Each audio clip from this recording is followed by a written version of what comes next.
दिल से कहानी चैनल में आप सबका स्वागत है। तो चलिए दोस्तों, आज की इस कहानी को बिना देर किए शुरू करते हैं। आर्यन, जो कि एक साधारण मिडिल क्लास परिवार का लड़का है, अपनी आंखों में सरकारी नौकरी के सपने लेकर दिल्ली आया था। उसने कड़ी मेहनत से रेलवे की परीक्षा दी थी और परीक्षा खत्म होने के बाद वह काफ़ी राहत महसूस कर रहा था। दिल्ली का रेलवे स्टेशन हमेशा की तरह ही खचाखच भरा हुआ था। लोगों का शोर, गाड़ियों की आवाज़ें और कुली की पुकार के बीच आर्यन अपनी ट्रेन की तलाश कर रहा था। उसे पटना जाने वाली एक्सप्रेस ट्रेन पकड़नी थी। जैसे ही ट्रेन प्लेटफॉर्म पर लगी, आर्यन अपनी भारी थकान के बावजूद भीड़ को चीरते हुए अंदर घुसा और अपनी खिड़की वाली सीट पर जाकर बैठ गया। उसे लगा कि अब वह आराम से सोकर अपना सफ़र पूरा करेगा, लेकिन ऊपर वाले ने उसके लिए कुछ और ही सोच रखा था। आर्यन अभी अपनी सीट पर ठीक से बैठा ही था और बाहर का नज़ारा देख रहा था कि तभी अचानक स्टेशन पर शोर बढ़ गया। उसे लगा कि शायद कोई भाग रहा है। अचानक से एक लड़की, जिसकी सांसें तेज चल रही थी और चेहरा उसका पसीने से भीगा हुआ था, बड़ी ही तेजी से ट्रेन के डिब्बे के अंदर आई। उसका नाम प्रिया था। प्रिया के चेहरे पर जो डर था वह आर्यन ने पहले कभी किसी की आंखों में नहीं देखा था। वह लड़की हाँफते हुए सीधे ही आर्यन के पास आई और लड़खड़ाती हुई आवाज में बोली कि मुझे बचा लो प्लीज, मुझे कोई पकड़ लेगा। आर्यन कुछ बोल पाता या उससे उसका नाम पूछता, इससे पहले ही प्रिया ने अपनी चालाकी और फुर्ती दिखाई। उसने आर्यन के पास पड़ा एक बड़ा सा कंबल उठाया और बिना कुछ सोचे समझे आर्यन के पैरों के पास नीचे की जगह में दुबक गई। उसने कंबल को इस तरह से ओढ़ लिया जैसे वहां कोई है ही नहीं। आर्यन पूरी तरह से सन्न रह गया। उसे समझ में नहीं आ रहा था कि वह चिल्लाए या उस लड़की की मदद करे। तभी उसने देखा कि बाहर प्लेटफॉर्म पर कुछ अजीब से दिखने वाले लोग उसे ढूंढ रहे थे। आर्यन ने अपनी हिम्मत दिखाई और चुपचाप बैठा रहा। जैसे ही ट्रेन ने धीरे धीरे रेंगना शुरू किया, प्रिया की धड़कनें और तेज हो गई थी। जब ट्रेन की रफ्तार बढ़ गई और दिल्ली का स्टेशन पीछे छूट गया, तब जाकर प्रिया ने कंबल के अंदर से थोड़ी सी जगह बनाई और बाहर की ताजी हवा में सांस ली। उसने बहुत ही मासूमियत से आर्यन की तरफ देखा और धीमी आवाज में पूछा कि क्या हम शहर से बाहर निकल गए हैं और ये ट्रेन अब कहां जाकर रुकेगी। आर्यन ने उसे तसल्ली दी और बताया कि हम सुरक्षित हैं और ये गाड़ी सीधे पटना यानी कि लखनऊ के रास्ते बिहार की तरफ जा रही है। प्रिया के चेहरे पर एक अजीब सी शांति आ गई, जैसे उसे अपनी जिंदगी की सबसे बड़ी कैद से आज़ादी मिल गई हो। दिल्ली से ट्रेन छूटने के बाद डिब्बे के अंदर का माहौल थोड़ा शांत हो गया था। प्रिया, जो कि अब तक आर्यन के पैरों के पास कंबल में ही दुबकी हुई थी, धीरे धीरे बाहर निकली और अपनी सीट पर ठीक से बैठ गई। उसकी आंखों में अब भी थोड़ा डर था, लेकिन आर्यन की सौम्य मुस्कान ने उसे थोड़ा भरोसा दिलाया। आर्यन ने अपनी पानी की बोतल उसे दी और प्रिया ने एक ही सांस में आधा पानी पी लिया, जैसे वह सदियों से प्यासी हो। बाहर अंधेरा हो चुका था और ट्रेन अपनी पूरी रफ्तार से पटरी पर दौड़ रही थी। खिड़की से आती हुई ठंडी हवा प्रिया के चेहरे को छू रही थी और वह पहली बार सुकून महसूस कर रही थी।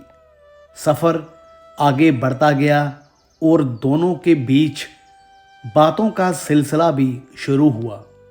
आर्यन ने बताया कि वह एक मिडिल क्लास फैमिली से है और उसके पिता का एक सपना है कि वह रेलवे में बाबू बने। प्रिया बस चुपचाप सुनती रही और बीच बीच में मुस्कुरा देती। उसने आर्यन से कहा कि तुम बहुत अच्छे इंसान हो जो तुमने बिना कुछ पूछे एक अजनबी की जान बचाई। बातों बातों में रात बीत गई और सुबह के सूरज की पहली किरण के साथ ही ट्रेन पटना स्टेशन के प्लेटफॉर्म पर आकर रुकी। ट्रेन रुकते ही प्रिया के चेहरे पर फिर से चिंता की लकीरें उभर आई। उसने आर्यन से बड़े ही दुखी मन से कहा कि वह इस शहर में एकदम नई है, उसे यहाँ का कोई रास्ता नहीं पता और वह अपने साथ लाए हुए कागज़ भी कहीं गिरा चुकी है जिसमें उसके दूर के रिश्तेदारों का पता लिखा था। प्रिया की आंखों में आंसू देखकर आर्यन का दिल पसीज गया। उसने सोचा कि इस अनजान शहर में एक अकेली लड़की को वह लावारिस कैसे छोड़ सकता है। प्रिया ने आर्यन का हाथ पकड़ा और बहुत ही विनती भरे स्वर में कहा कि क्या वह उसे बस 2-4 दिन के लिए अपने घर में पनाह दे सकता है, जब तक वह अपने रिश्तेदारों को ढूंढ न ले।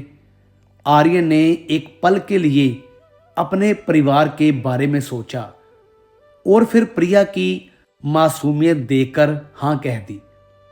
वह उसे साथ लेकर अपने घर की ओर चल पड़ा। जैसे ही उसने घर की घंटी बजाई तो उसकी छोटी बहन सोनम ने दरवाजा खोला। सोनम ने जब भैया के साथ एक सुंदर सी लड़की को देखा तो वह खिलखिलाकर हंस पड़ी और जोर से चिल्लाई कि माँ देखो, भैया तो सरकारी नौकरी का रिजल्ट ही साथ ले आए हैं। पूरा परिवार बाहर आ गया और सबकी नज़रें प्रिया पर टिक गई। आर्यन के पिता रामलाल और उसकी माँ थोड़े हैरान थे। आर्यन ने माहौल को संभालते हुए तुरंत झूठ और सच का सहारा लिया और बताया कि प्रिया की मजबूरी क्या है। उसने कहा कि ये मेरी सहेली है और कुछ दिन हमारे पास रहेगी। घर वाले आर्यन की बात बहुत मानते थे, इसलिए उन्होंने भी बिना किसी शक के प्रिया का स्वागत किया और उसे अपने घर की एक बेटी की तरह रहने की जगह दे दी। किसी को अंदाजा भी नहीं था कि ये मुलाकात इस घर की तकदीर बदलने वाली है। पटना पहुंचने के बाद प्रिया ने बहुत जल्दी खुद को उस घर के माहौल में ढाल लिया था। वह सुबह सूरज निकलने से पहले ही उठ जाती और आर्यन की माँ के साथ रसोई में हाथ बटाने लगती। आर्यन की माँ, जो अब तक सारा काम अकेले ही करती थी, प्रिया के आने से बहुत खुश रहने लगी। प्रिया ने अपनी समझदारी से घर के खर्चों को ऐसे संभाला कि कम पैसों में भी घर का खाना और रहन सहन राजाओं जैसा लगने लगा। एक दिन वह बाजार गई और अपनी जमा की हुई कुछ पूंजी से घर के लिए इतना राशन और जरूरी सामान लेकर आई कि आर्यन के पिता रामलाल दंग रह गए। सबको लगने लगा था कि प्रिया कोई अजनबी नहीं बल्कि इस घर का ही हिस्सा है और उसके कदम पड़ते ही घर में बरकत होने लगी है। धीरे धीरे समय बीतता गया और आर्यन की बहन सोनम की शादी एक अच्छे घर में तय हो गई।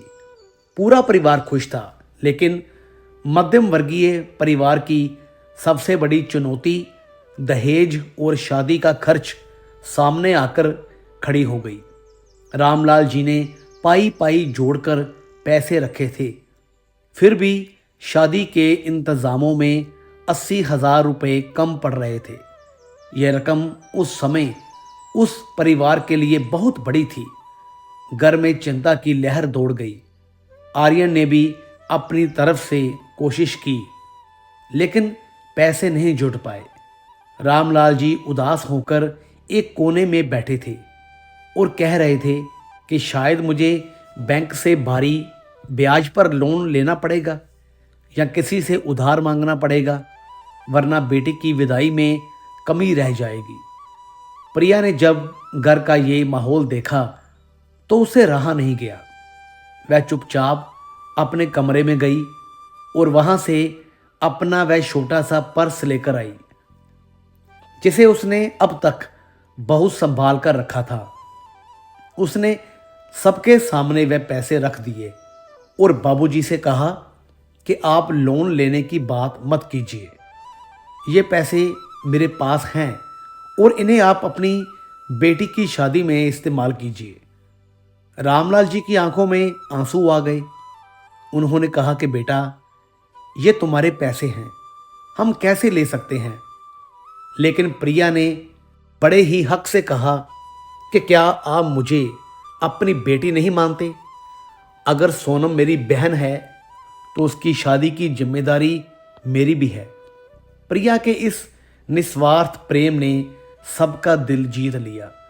शादी का दिन आया और प्रिया ने खुद अपनी देख रेख में सारा काम करवाया। उसने सोनम के लिए सुंदर गहने और कपड़े भी अपनी पसंद से दिलवाए। शादी इतनी धूमधाम से हुई कि पूरे मोहल्ले में आर्यन के परिवार की चर्चा होने लगी। विदाई के समय सोनम ने प्रिया को गले लगाकर कहा कि भाभी, आपने मेरे लिए जो किया है उसे मैं कभी नहीं भूलूंगी। किसी को इस बात का शक नहीं था कि जिस लड़की को वे साक्षात लक्ष्मी मान रहे हैं, उसका अतीत कितना गहरा और दर्दनाक है। सोनम की शादी बहुत अच्छे से निपट गई थी और अब घर में एक अजीब सा सुकून था। आर्यन के मन में प्रिया के लिए सम्मान और बढ़ गया था। उसे लगने लगा था कि प्रिया ही वह लड़की है जिसके साथ वह अपनी पूरी जिंदगी बिता सकता है। एक शाम जब घर के बाकी लोग सो गए थे, आर्यन ने हिम्मत जुटाई और घर की छत पर प्रिया के पास गया। चांदनी रात में प्रिया तारों को देख रही थी। आर्यन ने धीरे से उसके पास जाकर कहा कि प्रिया, तुमने हमारे घर के लिए जो किया है उसे हम कभी नहीं उतार पाएंगे, लेकिन मैं तुम्हें सिर्फ एक दोस्त की तरह नहीं देखता। मैं तुमसे बहुत प्यार करता हूँ और तुम्हें इस घर की असली बहू बनाना चाहता हूँ। क्या तुम मुझसे शादी करोगी? प्रिया आर्यन की बात सुनकर अचानक से कांप गई। उसकी आंखों में खुशी की जगह एक गहरा दर्द और डर साफ दिखने लगा। उसने आर्यन का हाथ थाम लिया और बहुत ही भावुक होकर कहा कि आर्यन, तुम बहुत अच्छे हो, लेकिन क्या तुमने कभी सोचा है कि मैं उस दिन ट्रेन में इतनी डरी हुई क्यों थी? क्या तुम जानते हो कि मैं कहां से भाग कर आई हूं? आर्यन ने कहा कि मुझे तुम्हारे अतीत से कोई भी मतलब नहीं है। तुम जैसी भी हो, मेरे लिए मेरी पसंद हो। प्रिया ने कहा कि नहीं आर्यन, यह फैसला सिर्फ तुम्हारा नहीं है। मुझे अम्मा और बाबूजी के सामने अपना सच रखना होगा, क्योंकि मैं उन्हें धोखे में रखकर इस घर का हिस्सा नहीं बन सकती। अगली सुबह प्रिया ने पूरे परिवार को आंगन में बुलाया। आर्यन के पिता रामलाल और माँ बहुत खुश थे। उन्हें लगा कि शायद शादी की बात पक्की होने वाली है, लेकिन प्रिया ने कांपते हुए हाथ जोड़े और रोते हुए कहा कि बाबूजी, आप लोग मुझे लक्ष्मी मान रहे हैं, लेकिन मेरा सच बहुत अलग है। मैं कोलकाता के उस बदनाम इलाके की रहने वाली हूँ जिसे दुनिया रेड लाइट एरिया कहती है। मैं एक कोठे की मालकिन की बेटी हूँ। मेरी माँ नहीं चाहती थी कि मैं उस दलदल में गिरूं, इसलिए जब मेरी नीलामी की बात चली तो मेरी माँ ने ही मुझे चुपके से वहाँ से भगा दिया और मैं भागते हुए उस ट्रेन में चढ़ गई जहाँ मुझे आर्यन मिला। प्रिया की ये बात सुनते ही पूरे आंगन में सन्नाटा पसर गया। रामलाल जी के हाथ से चाय का कप छूट गया और आर्यन की माँ के चेहरे का रंग उड़ गया। जिस लड़की को वे अब तक अपनी पलकों पर बिठाए हुए थे, उसका ऐसा अतीत सुनकर उनके पैरों तले जमीन खिसक गई। प्रिया जमीन पर बैठ गई और रोने लगी। उसने कहा कि अब आप लोग मुझे जो सजा देना चाहें दे सकते हैं, लेकिन मेरा सच यही है। आर्यन भी सन खड़ा था। उसे उम्मीद नहीं थी कि प्रिया की कहानी इतनी दर्दनाक और समाज की नज़रों में इतनी गंदी होगी। घर का वो कोना जो कल तक हंसी खुशी से भरा था, आज एक शमशान की तरह खामोश हो गया था। प्रिया का सच सुनने के बाद घर का माहौल पूरी तरह से बदल गया। जो रामलाल जी कल तक प्रिया को अपनी बेटी कहते नहीं थकते थे, उन्होंने अपनी नज़रें फेर ली। आर्यन की माँ, जो प्रिया के हाथ की बनी चाय के बिना दिन शुरू नहीं करती थी, उन्होंने उसे रसोई में घुसने से भी मना कर दिया। घर के उस आंगन में जहां कभी ठहाके गूंजते थे, अब वहां सिर्फ एक भारी खामोशी थी। आर्यन खुद अपने मन में चल रहे द्वंद्व से लड़ रहा था। उसे समझ में नहीं आ रहा था कि वह प्रिया के चरित्र को देखे या उस सच को जो समाज की नज़रों में एक दाग था। 2 दिन तक घर में किसी ने प्रिया से सीधे मुंह बात नहीं की। उसे ऐसा महसूस होने लगा जैसे वह कोई अपराधी हो। मोहल्ले वालों को भी अब पता चल गया था और धीरे धीरे कानाफूसी शुरू हो गई थी। लोग खिड़कियों से झांकते और आर्यन के परिवार पर तंज कसते कि देखो, बड़ा नेक बनता था और घर में कोठे वाले को बिठा रखा है। रामलाल जी की इज्जत जैसे मिट्टी में मिल गई। उन्होंने गुस्से में आकर आर्यन से कह दिया कि इस लड़की को आज ही घर से निकाल दो, वरना हम कहीं मुंह दिखाने लायक नहीं रहेंगे। आर्यन बेबस खड़ा था।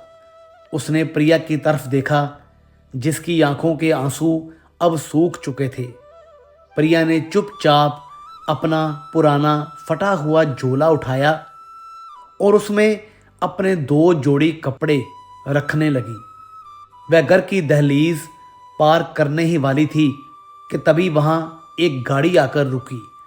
गाड़ी से आर्यन की बहन सोनम उतरी। उसे जैसे ही इस हंगामे की खबर मिली, वह अपने ससुराल से भागी चली आई। उसने देखा कि प्रिया रोते हुए घर छोड़कर जा रही है और उसके माता पिता पत्थर बने खड़े हैं। सोनम ने दौड़कर प्रिया का हाथ पकड़ लिया और उसे अंदर खींच लाई। उसने चिल्लाकर अपने पिता से पूछा कि बाबूजी, आप इसे कहाँ भेज रहे हैं? सोनम का गुस्सा 7वें आसमान पर था। उसने पूरे परिवार को आईना दिखाते हुए कहा कि जब ये लड़की घर का राशन लाती थी तब ये गंदी नहीं थी। जब इसने अपनी मेहनत की कमाई से मेरी शादी में 80,000 रुपये दिए तब इसकी जात किसी ने नहीं पूछी।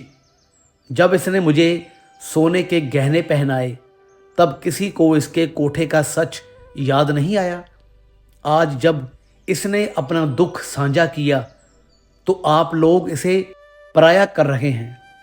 सोनम ने अपने भाई आर्यन की तरफ देखा और कहा कि भैया, अगर आप इसे आज नहीं अपना सकते तो याद रखना कि आपने सिर्फ एक लड़की को नहीं बल्कि इस घर की लाज को भी खो दिया है। सोनम की ये बातें सुनकर पूरा घर सन्न रह गया। घर के आंगन में सन्नाटा इतना गहरा था कि प्रिया की सिसकियों की आवाज भी गूंज रही थी। आर्यन सिर झुकाए खड़ा था और उसके पिता रामलाल जी अपनी साख और इज्जत के डर से पत्थर बने हुए थे।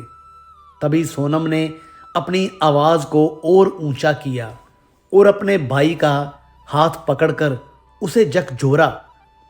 उसने चीखते हुए कहा कि भैया, आज चुप क्यों हो?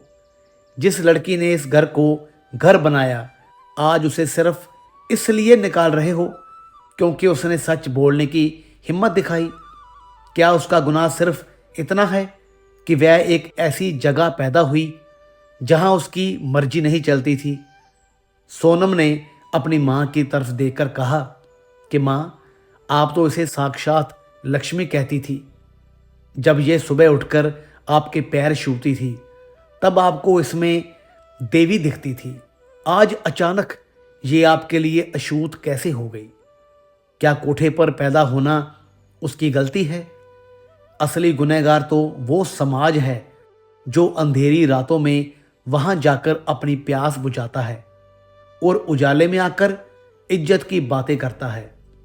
सोनम ने अपने पिता के सामने खड़े होकर बड़े ही कड़वे शब्दों में पूछा कि बाबूजी, जब मेरी शादी में 80,000 रुपये कम पड़ रहे थे और आप दर दर की ठोकरें खाने वाले थे, तब इस गंदी लड़की ने अपने आंचल से वो पैसे निकाल कर दिए थे।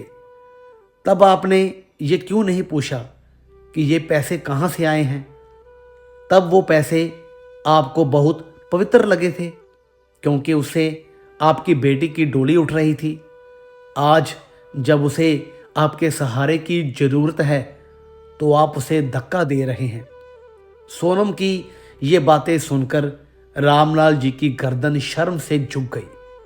सोनम यही नहीं रुकी, उसने आर्यन की आंखों में आंखें डालकर कहा कि भैया, अगर आज आपने प्रिया का हाथ नहीं पकड़ा तो याद रखना कि मैं इस घर की दहलीज पर कभी भी कदम नहीं रखूंगी।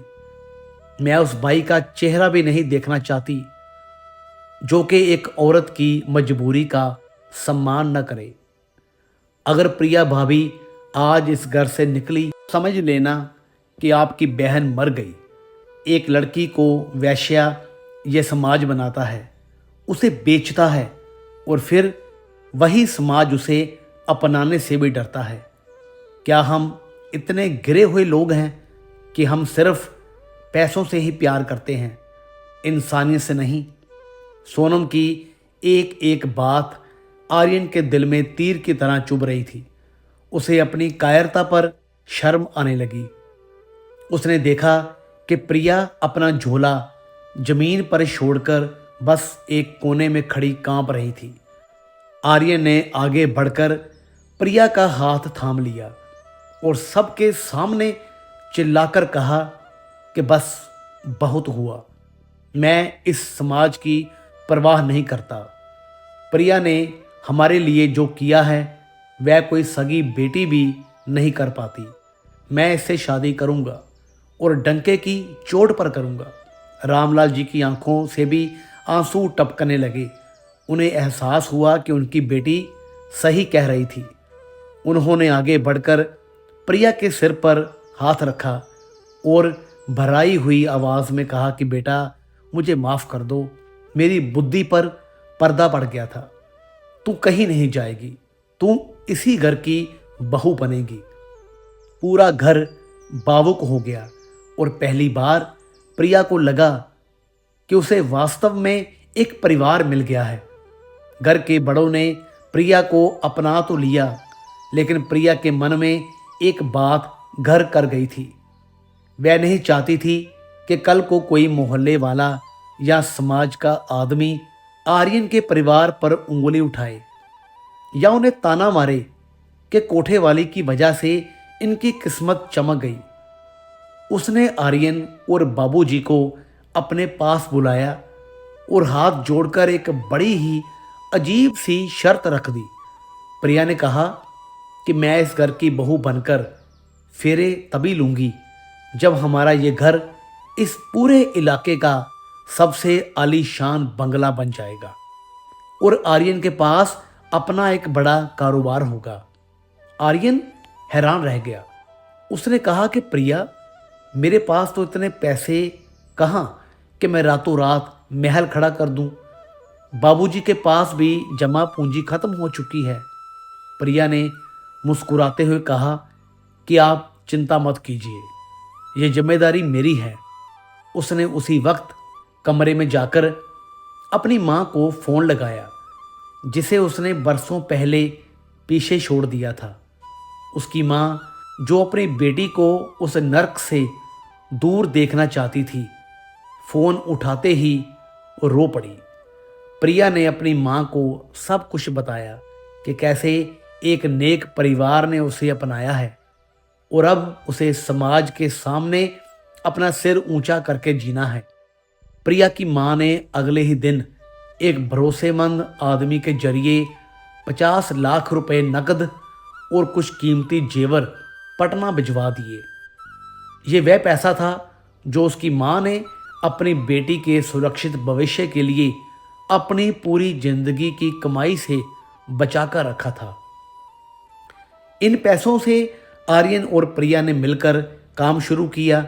सबसे पहले उन्होंने अपने पुराने घर को तोड़वाकर वहां एक 3 मंजिला आलीशान बंगला बनवाना शुरू किया, जिसे देखकर पूरा मोहल्ला दांतों तले उंगली दबाने लगा। आर्यन ने शहर के मुख्य बाजार में इलेक्ट्रॉनिक्स और घरेलू सामान की एक बहुत बड़ी दुकान प्रिया एंटरप्राइजेस के नाम से खोली।